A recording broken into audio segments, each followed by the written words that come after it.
حضرت یوسف جبریل علیہ السلام کو بھیجا، جاؤ اس ڈول کے اندر بٹھا دو۔ ڈول کے اندر بٹھایا اور انہیں کھینچا، کھینچ کر دیکھا تو یہ تو بچہ ہے۔ قال یا بشرا ھذا غلام، یہ تو بچہ ہے، ہم نے تو پانی نکالنا تھا، یہ تو بچہ نکل گیا ادھر سے دوڑ کے، اوہ یہ ہمارا غلام ہے، یہ بھاگ گیا تھا، لاؤ لاؤ پیسے دے دو۔ 20 درہم کے بدلے میں بیچ دیا، یہاں یہ بیچ دیا، اور ادھر نے کہا چلو ہمیں بھی مال غنیمت مل گیا، یہ بھی لے کر چل گئے مصر کے بازار میں، اور مصر کے بازار میں حضرت یوسف علیہ السلام کو بیچنا شروع کر دیا، اور عزیز مصر نے خرید لیا اور لے کر آ گئے اپنی بیوی کے پاس، اور اللہ کی شان، عزیز مصر کے پاس اولاد کوئی نہیں تھی، آگے بیوی کے پاس کہنے لگے وقال نسوة في المدينة امرأة العزيز تراود فتاها عن نفسه قد شغفها حبا، ہمارے دل کو یہ بہا گیا ہے بچہ، تم اس کو پالو، اس کی پرورش کرو، ہو سکتا ہے آگے چل کر یہ ہماری کوئی کام آ جائے گا۔ چنانچہ پالنا پرورش کرنا شروع کر دی، اور پرورش کے ساتھ چونکہ حضرت یوسف علیہ السلام کو اللہ پاک نے پورے حسن کا نصف دیا تھا اور نصف دنیا میں تقسیم کر دیا۔ آج بندہ کسی گوری یا گورے کو دیکھتا تھا لٹو ہو جاتا ہے، اور حضرت یوسف علیہ السلام کو کتنا حسن ملا ہوگا، تو گھر کے اندر رہتے تھے اور بیوی وہاں رہتی تھی زلیخا، اور حضرت یوسف علیہ السلام جوان ہو گئے، کچھ دن میں جوانی جب ابھر آ گئی، وراودته التي هو في بيتها، اس عورت نے ڈورے ڈالنے شروع کر دیے، اس کو اپنی طرف کھینچنا شروع کر دیا۔ حضرت یوسف علیہ السلام قال معاذ اللہ انه ربی قد احسن مثواي، وہ تو میرا آقا ہے، اس نے مجھے ٹھکانہ دیا ہے، اور تم مجھے گناہ کی دعوت دے دیتی ہو، ایسا ہرگز نہیں ہو سکتا ہے۔ وَلَقَدْ هَمَّتْ بِهِ وَهَمَّ بِهَا لَوْلَا أَن رَأَىٰ بُرْهَانَ رَبِّهِ كَذَلِكَ لِنَصْرِفَ عَنْهُ السُّوءَ وَالْفَحْشَاءَ، حضرت یوسف علیہ السلام کو اتنا تیار کیا، ایسا لگنے لگا کہ شاید یوسف علیہ السلام غلطی کے اندر پڑ جائیں گے، اور انتظام ایسے کہ وَاسْتَبَقَ الْبَابَ، دروازے کے سارے بند کر لیے تھے، لیکن حضرت یوسف علیہ السلام نے جب دیکھا کہ نہ گناہ کے اندر پڑ جاؤں گا، فوراً پلٹ گئے اور دروازے کی طرف بھاگے، اور زلیخا تماشا دیکھ کہاں جائے گا، دروازہ تو بند ہے، وہ تو اسباب پر بھروسہ کر رہی تھی۔ یوسف علیہ السلام نے یوں دروازے پر ہاتھ رکھا، دروازہ کھل گیا، زلیخا نے دیکھا اوہو یہ تو معاملہ خراب ہو گیا، پیچھے سے گئی اور کرتا پکڑ لیا اور کرتے پیچھے سے پھاڑ دیا۔ جو ہی باہر نکلے وہاں عزیز مصر کھڑا تھا۔ زلیخا مکار عورت ہوتی ہے، اور عورت نے فوراً بات بنانی شروع کر دی، کہنے لگی اس بندے نے میرے عزت پر حملہ کر لیا تھا، اب اس کی سزا کیا ہونی چاہیے۔ خود ہی کہنے لگی، سمجھ رہی تھی اگر عزیز مصر نے قتل کر دیا تو میرا محبوب تو ہاتھ سے نکل جائے گا، اس نے فوراً تجویز پیش کر دی اس کو جیل میں ڈال دو۔ حضرت یوسف علیہ السلام نے کہا نانا وشہد شاہد من اہلھا، وہاں پر ایک دودھ پیتا بچہ موجود تھا۔ حضرت یوسف علیہ السلام نے کہا میری گواہی پر تم کو اعتبار نہیں آئے گا، یہ جو شیر خار بچہ ہے اس سے پوچھ لو، ان کان قمیص قد من دبر فکذبت وہو من الصادقین وان کان قمیص قد من قبل فصدقت، اس یوسف کا کرتا دیکھ لو، اگر یہ پیچھے سے پھٹا ہوگا تو یوسف سچا ہے، زلیخا جھوٹی ہے، اور اگر یہ آگے سے پھٹا ہے تو پھر زلیخا سچی ہے، یوسف جھوٹا ہے۔ اور بچہ وہاں کمرے کے اندر پڑا ہوا دودھ پیتا بچہ جو بول نہیں سکتا ہے، پوری کائنات کے اندر چند بچوں نے بولا ہے، ان میں سے ایک یہ بچہ بھی تھا، ایک حضرت عیسیٰ علیہ السلام تھے، اور ایک یہودی ایک عیسائی پادری کی صفائی پیش کرنے کے لیے ایک بچہ بول پڑا تھا، وہ بھی ایک جنگلی عورت کا بچہ تھا۔ اس نے کہا کہ دیکھو کرتا پیچھے سے پھٹا ہے تو زلیخا جھوٹی، آگے سے پھٹا ہے تو یوسف جھوٹا ہے۔ جب دیکھا گیا تو حضرت یوسف علیہ السلام کا کرتا پیچھے سے پھٹا ہوا تھا، تو اب کیا کرتا، وہ عزیز مصر کہنے کا سر جھکا لیا، کہنے کا آرزن حاضا، یوسف چھوڑ دو، اب اس کو دفع کر دو، اس مسئلے کو، یہی مکاری اس عورت کی ہے، تمہاری کوئی غلطی نہیں ہے، رفع دفع ہو گیا۔ لیکن واقعہ کیسے تھا؟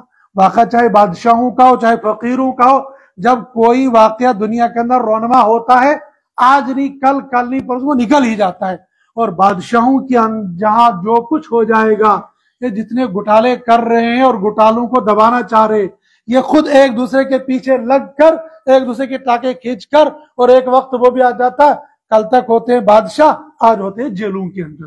اور یہ وہی ہوتا ہے کہ اندرون خانہ ان کے راز نہیں رہتے ہیں. غریبوں کے راز پھر بھی راز رہتے، لیکن امیروں کے راز نہیں رہتے. یہاں پر یہی حال ہو گیا، یہ راز نہیں رہا، اور یہ بات پھیل گئی شہر کے اندر. بات پھیل گئی کہ عزیز مصر کی بیوی یہ غلام پر عاشق ہو گئی. اور غلام پر عاشق، ویسے بھی بڑے آدمی کی بیوی یا بیٹی کسی پر فدا ہو جائے، عاشق ہو جائے تو معیوب ہے، لیکن کسی چھوٹے بندے پر فدا ہو جائے یہ تو ذلت والا کام ہوتا ہے. اس لیے انہوں نے کہا یہ عزیز مصر کتنی گھٹیا عورت ہے، یہ غلام پر فدا ہو گئی. عزیز مصر بھی عورت تھی. اس نے کہا میں بتاتی ہوں تم کو. وقال نسوة فی المدینۃ امرأۃ العزیز، ان کے پاس نمائندہ، اور کہنے لگا آج تمہاری دعوت ہے. اور دعوت کا انتظام یوں کیا، ٹیبل سج گیا، کھانا لگ گیا، فروٹ لگ گیا. اور زلیخا نے کہا سب سے پہلے فروٹ کھایا جائے گا. اور فروٹ تھا وہ شوپیان کا سیب. شوپیان کا سیب نہیں تھا سیب ہی کی طرح تھا، کوئی ایسی چیز جس کو چاقو سے کاٹنا تھا. کہا ایک ہاتھ میں تم لو یہ سیب اور دوسرے ہاتھ میں لے لو چھری. اب جب میرا آرڈر ہوگا تو تب تم نے کھانا شروع کر دیا. کو آرڈر کر دیا یوسف اپنے حجرے سے باہر نکلو. اور سب کی نظریں ادھر ہی کی طرف لگی ہوئی تھی. جو ہی انہوں نے دیکھا کہنے لگے ہذا بشر او ملک کریم، یہ انسان ہے یا کوئی فرشتہ ہے. اور دیکھتے دیکھتے اور کاٹنے تھا سیب، کاٹنے لگے انگلیاں، ہاتھ کاٹ دیے. زلیخا نے کہا یہی ہے وہ جس کے بارے میں تم مجھے ملامت کرتی تھی. ایک نظر نے تم نے ہاتھ کاٹ لیے، یہ تو 24 گھنٹے میرے پاس رہتا، کیا میں اپنا دل اس کے لیے نہیں کاٹ سکتی تھی؟ بس اس وقت انہوں نے کہنے لگا ہاں نا تو سچی ہے.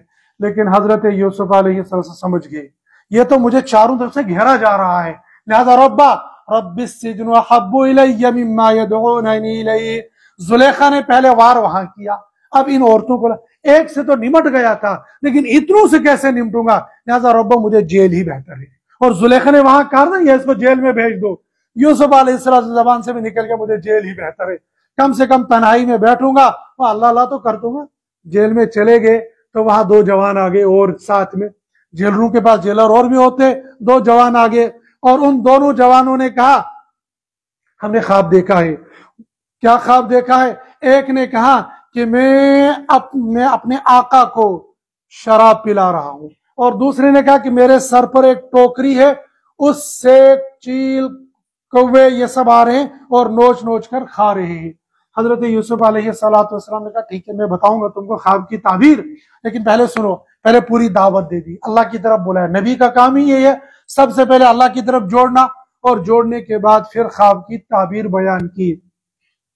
کہنے کہ تم میں سے ایک نہ بتایا نہیں کس کے کیسا، تم میں سے ایک کو پھانسی ہوگی، اور ایک تم بادشاہ کا چہیتا بن جائے گا، وہ اس کا خادم خاص بن جائے گا. اور کچھ دنوں کے بعد پروانہ آ گیا. جس نے دیکھا تھا کہ ٹوکری کے اوپر روٹیاں کھا رہے ہیں چیل کوے، اس کو گیا پھانسی کا اعلان. تو جا رہا تھا رہائی ہونے کے بعد، تو کان میں اس کو کہا جب واپس جاؤ گے تو اپنے بادشاہ کے سامنے یہ بھی تذکرہ کر دینا ایک بے گناہ قیدی وہاں پر پڑا ہوا ہے. بعض مفسرین نے کہا ہے کہ چونکہ یوسف علیہ السلام کی نگاہ اللہ سے ہٹ کر اسباب پر آ گئی تھی، لہذا کچھ سال اور رکھوا دیا. لیکن یہ اللہ کی منشا تھی، یہ کوئی معتبر روایت نہیں ہے، لیکن بہرحال ایک قول یہ کہ اسباب کی طرف چلے گئے تھے. وقت گزر گیا، کئی سالوں کے بعد بادشاہ کو خواب آ گیا. کیا تھا خواب؟ انی ارا 7 بقرات سمان یاکلون 7 عجاف و7 سنبلات خضر واخر یابسات. دیکھا کہ 7 گائیں ہیں اور دوسری 7 گایوں کو کھا رہی ہے، اور 7 بالیاں سوکھی ہیں اور 7 بالیاں دوسری ہیں. اب جو وہاں پر بیٹھے ہوئے تھے حواری، ان سے کہا تو مجھے خواب کی تعبیر بتا دو. سب نے کہا قالوا اضغاث احلام وما نحن بتأویل الاحلام، یہ تو ایسے ہی بیوقوف والا خواب ہے، ہم ان خوابوں کی تعبیر نہیں جانتے ہیں.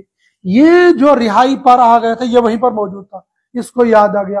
کہنے لگا بادشاہ سلامت مجھے اجازت دیجئے، اس خواب کی تعبیر میں نہ لاؤں گا نکال کے. کہا کہاں؟ جیل میں جانا پڑے گا. کہا جاؤ. گیا جیل میں، اور جاتے کہا یوسف ایوہ صدیق، فوراً ایسی بات ساتھی سے کہہ دو جس سے وہ پگھل جائے گا. ایوہ الصدیق، اے میرے دوست. اگر جا کر کے یا ایک خواب کی تعبیر بتاؤ، پہلے کہا دوست. جب کسی کو دوست کہو گے تو وہ پگھل جائے گا.